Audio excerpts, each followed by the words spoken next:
Good afternoon. I'm Emma Roberts from Liverpool John Moores University, and I'm here this afternoon to talk to you about Edward Carter Preston and the carving of a figurehead that he did for HMS Conway, which is based in Liverpool. There's very little written about Edward Carter Preston, which is a real shame because he's got much to offer. He's a very interesting modernist sculptor.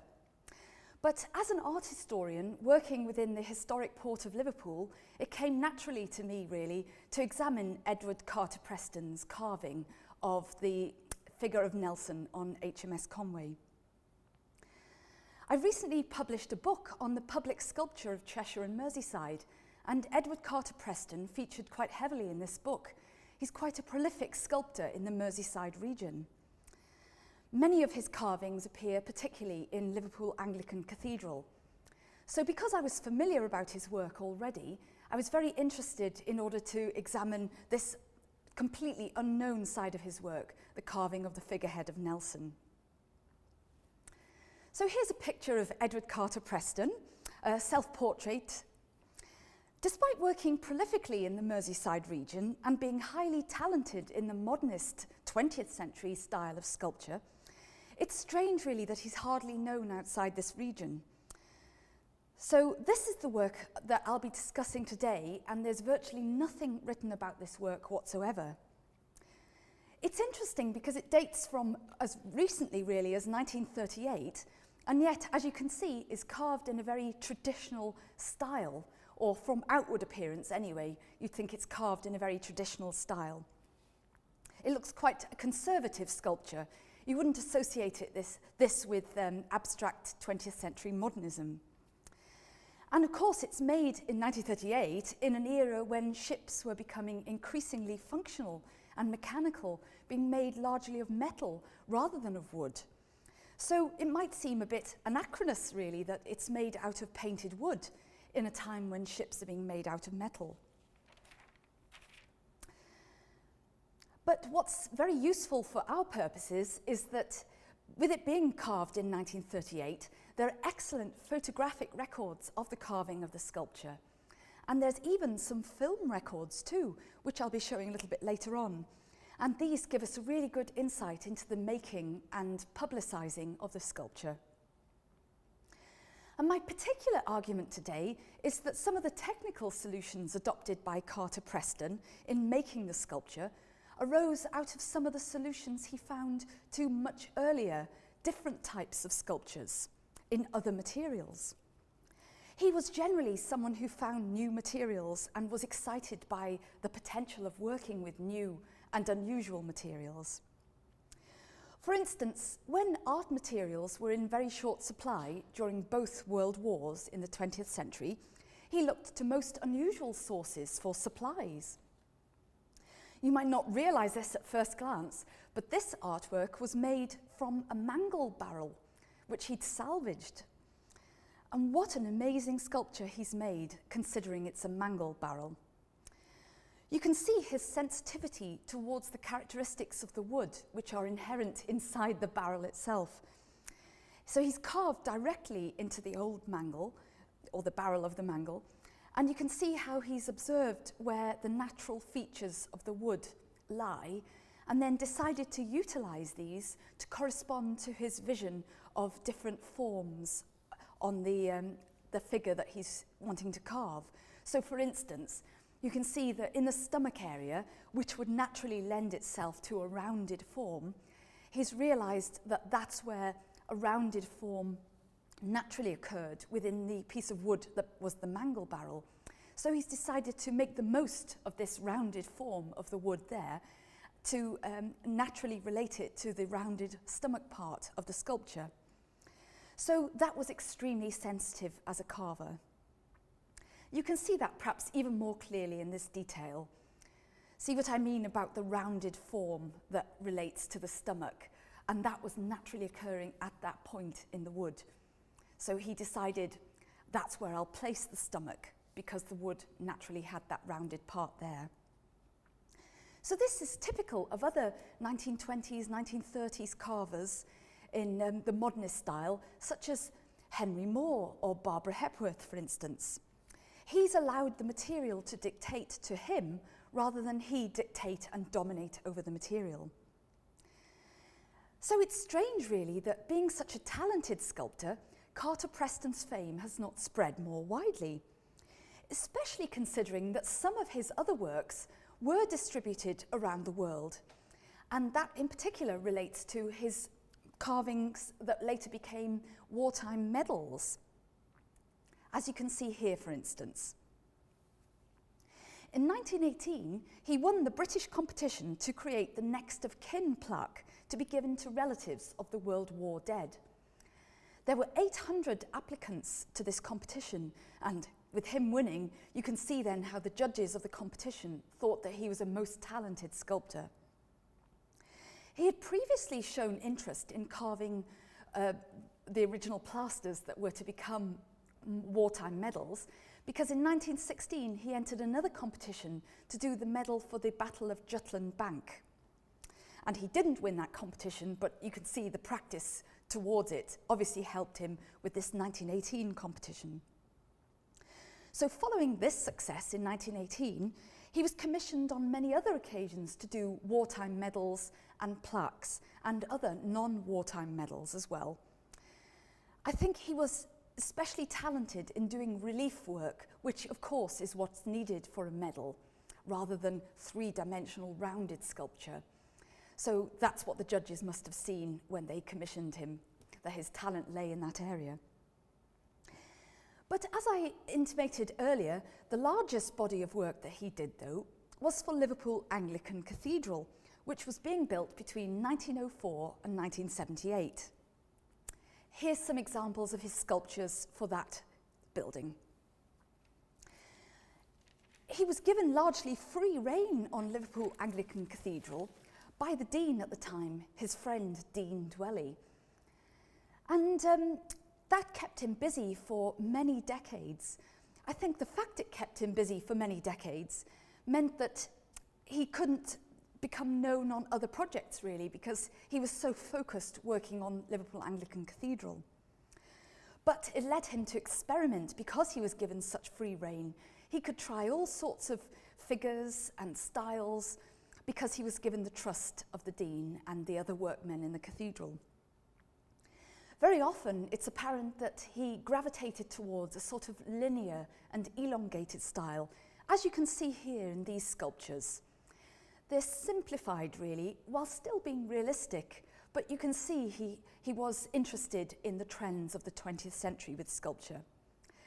And I think his tendency to be linear and elongated was also probably honed by his experience of working with relief work on the wartime medals. And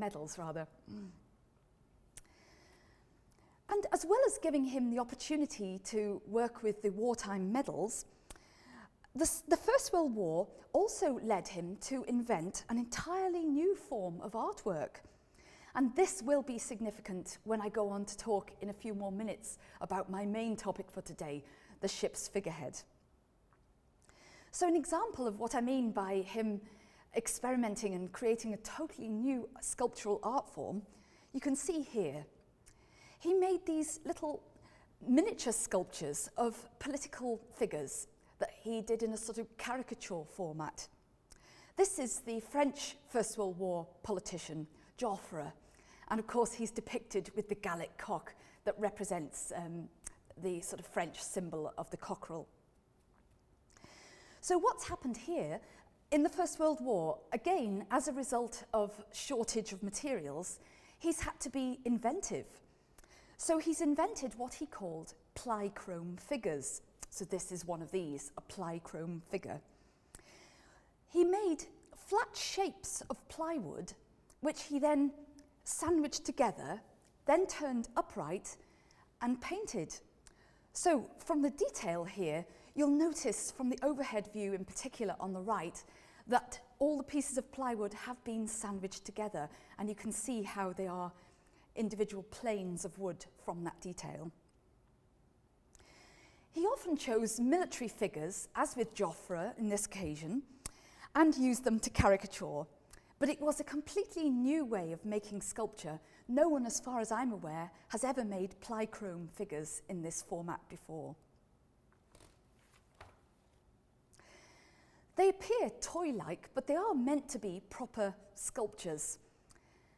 But one good thing about them was that at the time they sold for a very small amount of money, between 2 shillings and £5, so it made them very affordable as pieces of sculpture.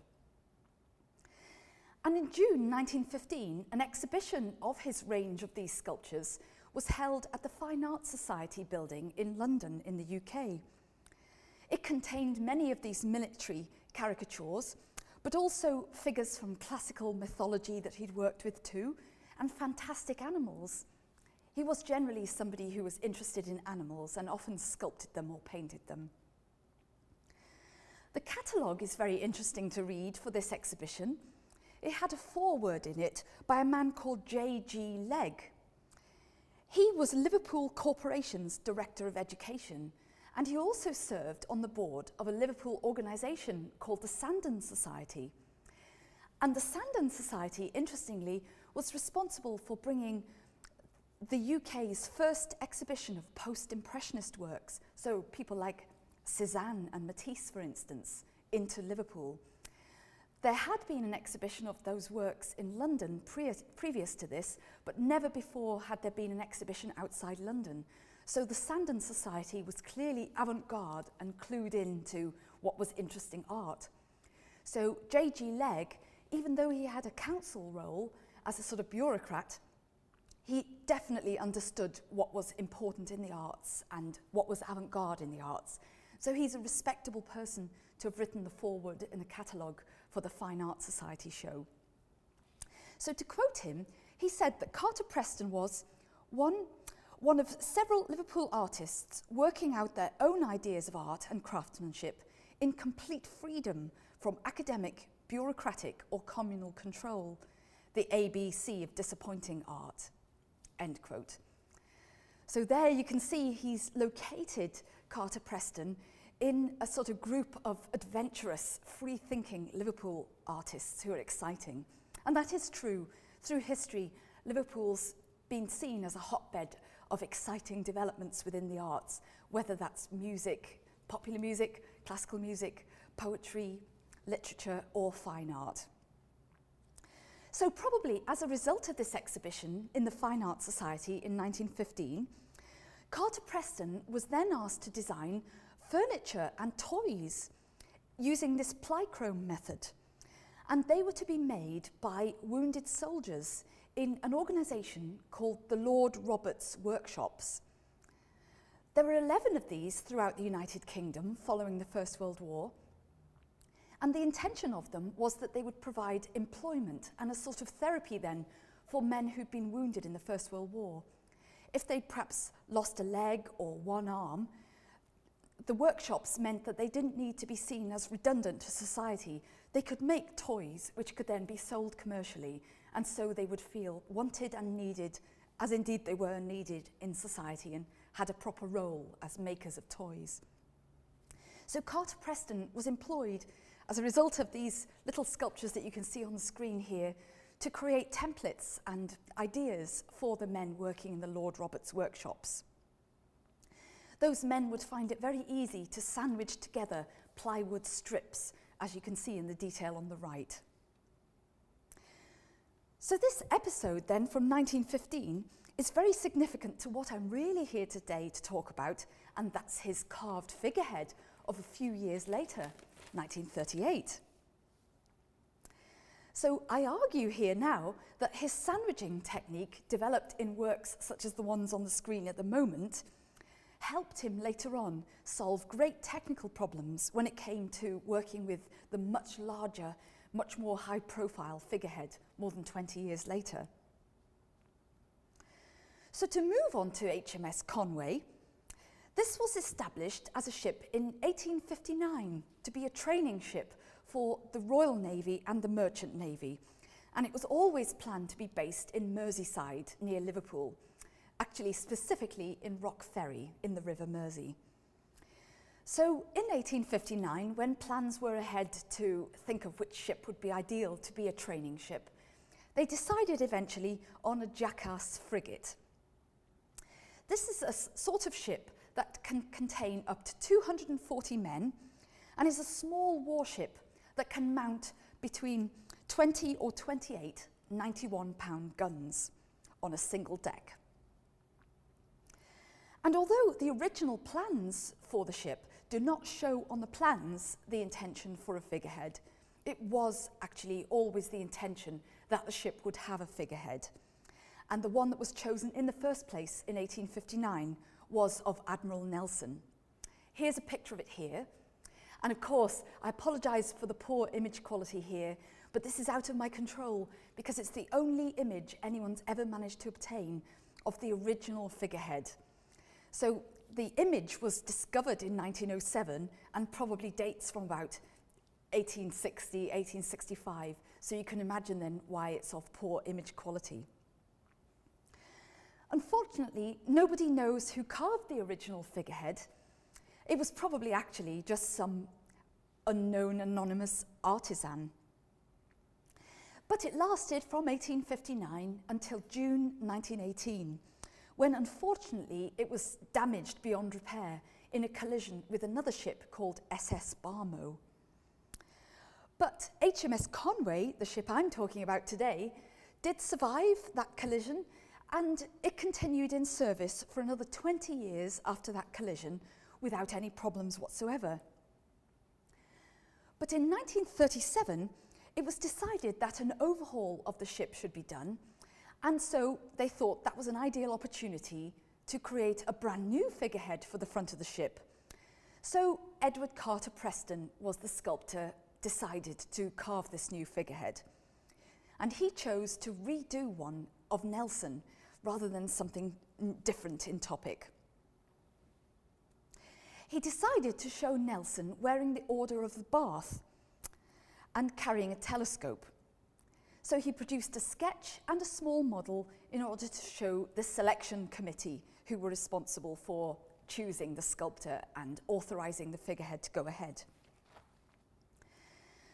And his sketch and all the description of his intentions were published in a magazine for the Royal and Merchant Navies called the Cadet Magazine in 1938.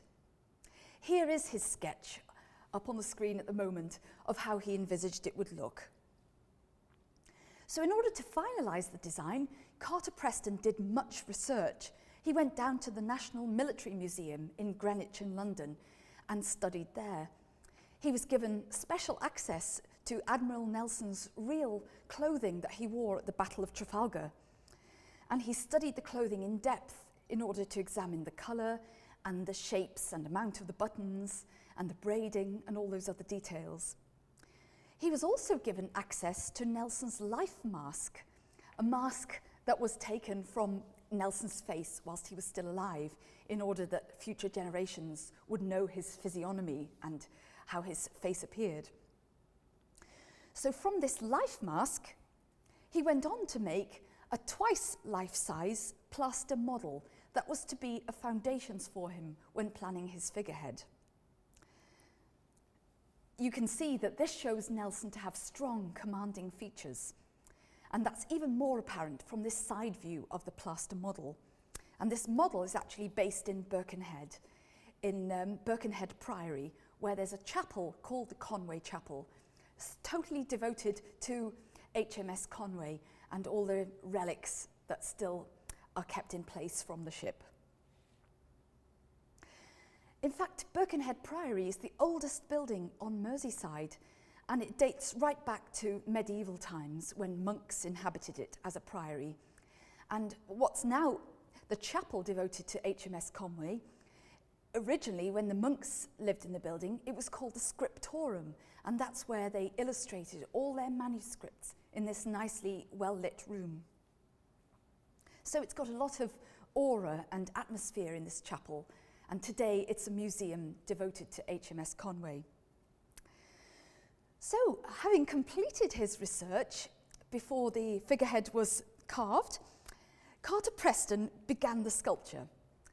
He decided that he would make it out of a solid piece of teak so that it would, quote, outlive both the ship and its inhabitants, end quote. And as it happens, that's exactly what the figurehead has managed to do. It's most unusual, though, for him to have wanted the figurehead to be made out of teak, as most figureheads through history are made out of the much softer yellow pine. And a difference between his figurehead and the one that previously adorned HMS Conway was that his figurehead is much longer. The one that was previously on HMS Conway was just the head and shoulders of Admiral Nelson, but Carter Preston's figurehead goes right down to the sort of ankles of Nelson. In fact, the sculpture weighs 2.5 tons and is 13.5 feet high, so it's very large indeed. And in order to help him scale up, having made this twice life-size model of Nelson's head from his research from the life mask that you can see here, he then made that twice life-size too, so that that was the proper model for the figurehead eventually. The problem was, though, that even though he envisaged that the figurehead would be made out of one solid piece of teak, he couldn't actually obtain a piece of teak that was large enough. So of course that caused him problems, and this is where I think he had to revert to his technical experiments from 20 years or more before. He got around the problem of not managing to obtain a solid piece of teak by going back to his old technique of sandwiching together other pieces of teak, which I argue he learned from doing his plychrome figures around 1915. So that's what I'm specifically interested in today. And you can see in photos that I've got here today of the gradual carving of the sculpture, many of the photos will show that it's comprised of a sandwiching together technique of different planes of teak that he put together. For instance, this is clearly visible on this image here from above. You can see the same sandwiching as occurred from the overhead view of the Joffre sculpture from 1915. And I found it interesting when I discovered a quotation of when someone had criticised his medals for being, quote, too medallic. Carter Preston's response was, quote, "The effect was obtained with planes, not with lines," end quote. So in that quotation, he was referring to his medals being planar, but you can see really, when you think about his whole oeuvre of works over his working career, that he obviously had quite a tendency to work with planes. His feeling was that his medals were made in a planar way, despite seeming linear. We saw earlier with the sculpture of Joffre and the Gallic cock that that was worked in a planar way, and here again are planes of teak sandwiched together. So that's obviously a theme in his work.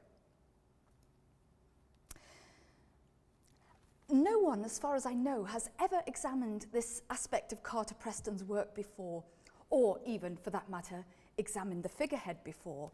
So I'm delighted to be able to give it some attention today.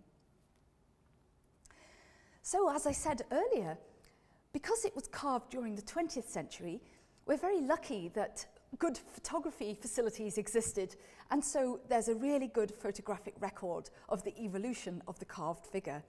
So you can see its various stages here that were captured by Carter Preston and his assistants with cameras. The figurehead was carved in his studio, which happened to be number 88 Bedford Street, Liverpool, which is now actually part of the grounds of Liverpool University.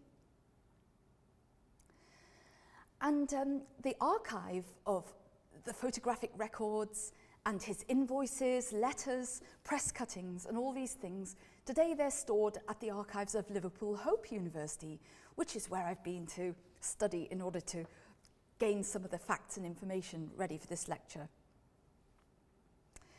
You can see here Carter Preston in the actual act of carving. That's an interesting insight to one of the tools there. You can see the thick mallet that he must have used to help him carve bigger chunks of wood off the side of the sculpture. Other images show him using other tools, like more small chisels or larger chisels or different sized mallets, paintbrushes and so on. That's very interesting because we gain an insight then into where he used bigger tools in order to chisel away larger pieces of wood, or the smaller tools that he used in order to identify more finely wrought details such as braiding or hair on the sculpture. Talking of which, here you can see how finely detailed some of the braiding, the work on the buttons, and the fine strands of hair are depicted using what must have been very small, fine chisels. And this image also shows the close relationship with the plaster model that I showed earlier that Carter Preston had done in order to help him work up from the life model, the life mask that he originally had access to in the National Military Museum in Greenwich. So all these images together show that Carter Preston chose not to work on one part of the sculpture at one time and then gradually move along, for instance, but he seemed to gain a sort of overall basic shape that he was happy with and then work gradually in different parts of the sculpture and build it up in a total way gradually over time, rather than simply work, for instance, on the shoulders or the head first and complete that. So here you can see how he'd got to the point of doing finer detail over all the sculpture at one point. So he must have done the basic shape much earlier and then got to the stage where he was able to do finer detail gradually all across the sculpture. Indeed, an article in 1947 was written about him in the fine art magazine, The Studio. The author there states that Carter Preston, quote, like William Morris, can work upon many things at the same time, end quote. And although that article was referring to the many different projects that Carter Preston was working on at any one point, it also, of course, applies then to how he could work on many different parts of one sculpture at one time as well. Once more, you can see clearly from this overview how he could work gradually across the whole of the sculpture. So Carter Preston's research into the decoration on Nelson's garments and the associated heraldry and symbolism suitable for a figurehead resulted in a very colourful, painted sculpture. And again, I'm afraid this is a poor image, but we're relying upon archival photographs, but at least you can get a glimpse of what's happening here. And this is the final painting of the sculpture. You can see Carter Preston on the left-hand side painting the braiding on the shoulder of Nelson's figurehead, and next to him is an assistant painting a different part of the figurehead. So I chose to keep this in because it's the only image I have showing him and his assistant actually in the act of painting rather than sculpting.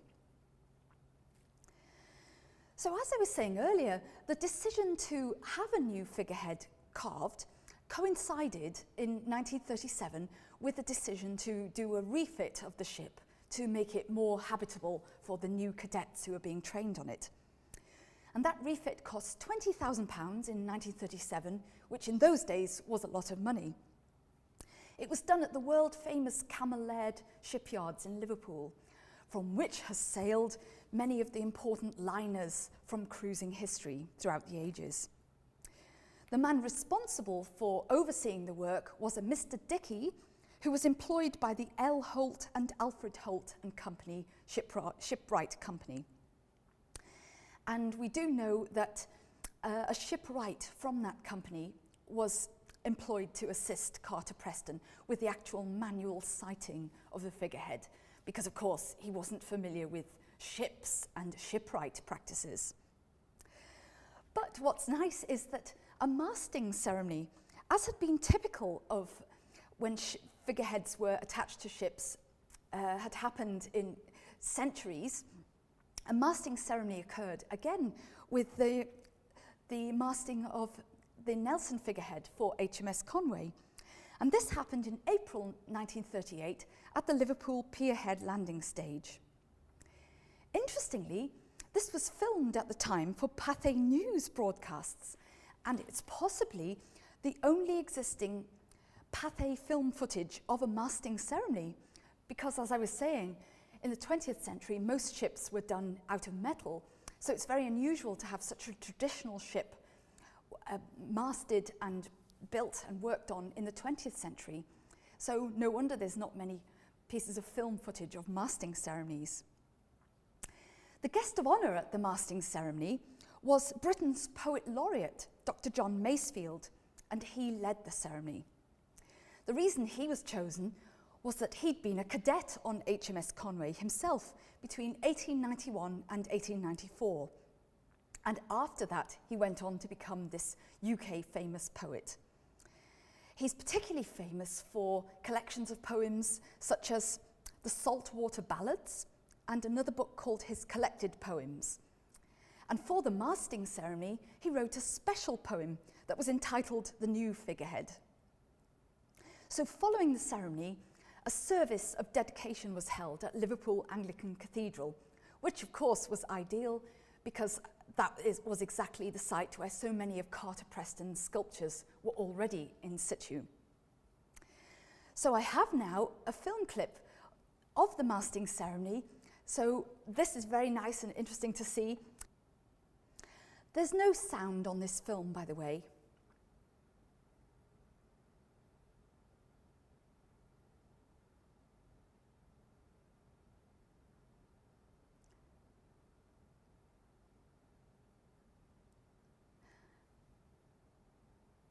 So there you see the ship, finally with its figurehead unveiled.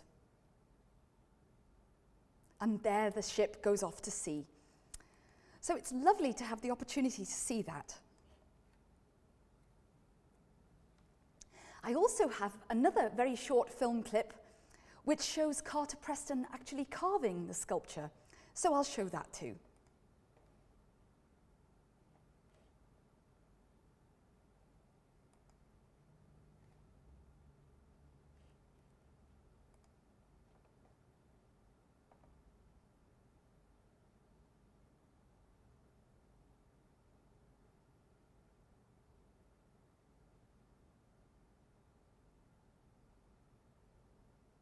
You can see him working industriously there with his assistants. And there he is with the mallet that we saw earlier and a chisel.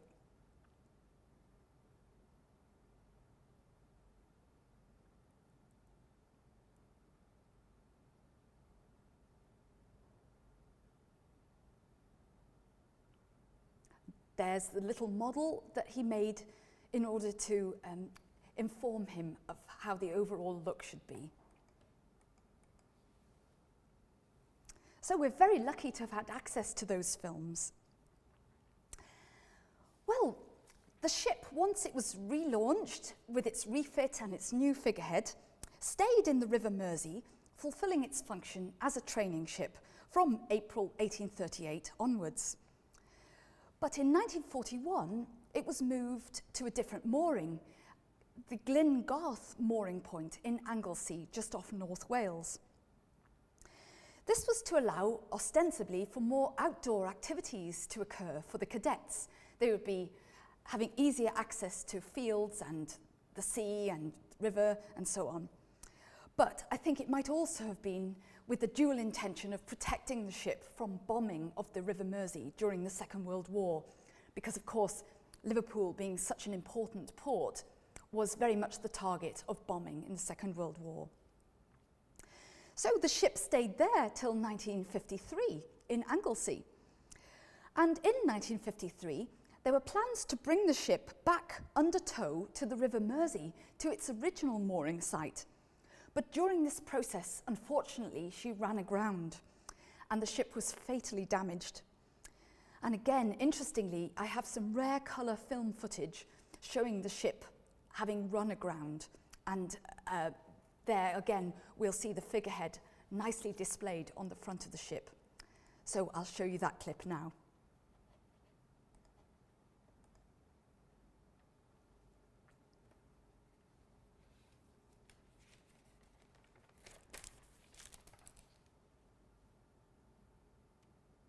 There's the figurehead at the front.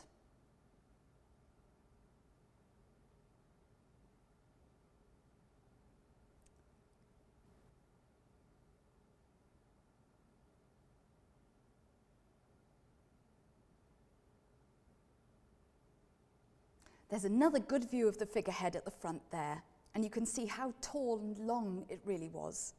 There, that's an especially good view. Right. I'll restore my images.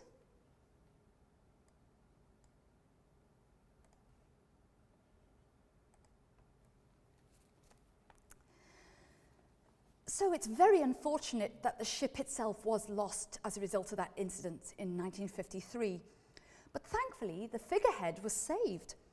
And in 1974, the figurehead was taken to Portsmouth, which is, of course, a naval base.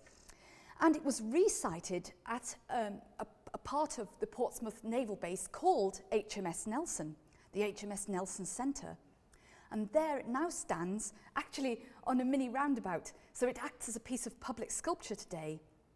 And here's some examples of it being sited, especially on the right-hand side.